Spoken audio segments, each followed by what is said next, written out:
No apprehension policy ipinatutupad ng LTO bilang konsiderasyon sa mga motorista ngayong holiday season. Ang detalye sa report. Nakaalerto ng Land Transportation Office ngayong holiday season. Simula pa noong December 16, ipinapatupad ng LTO ang no apprehension policy. Ibig sabihin, iwas sa panghuhuli o pag-i-issue ng citation ticket ang LTO sa mga minor violation.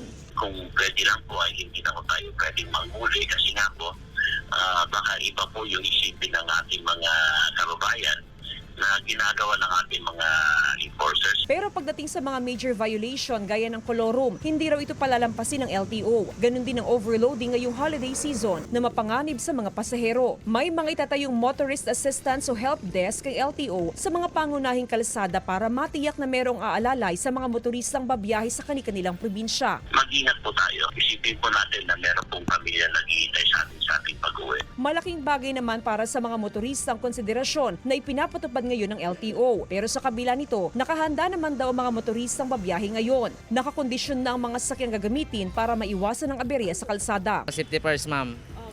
Full gear, ganun kumbaga. Okay naman po, ma'am, para... Konsiderasyon. Yes, ma'am. Tsaka iwas, na rin po, ma'am, huli para sa amin, ma'am. Patuloy ang paalala ng LTO sa mga motorista na maging maingat sa pagmamaneho at habaan ng pasensya kasabay ng inaasahang pagsikip sa daloy ng trapiko sa mga lansangan. Kasama si Daryl Peralta, Jasmine Gabriel Galban, One North Central Luzon.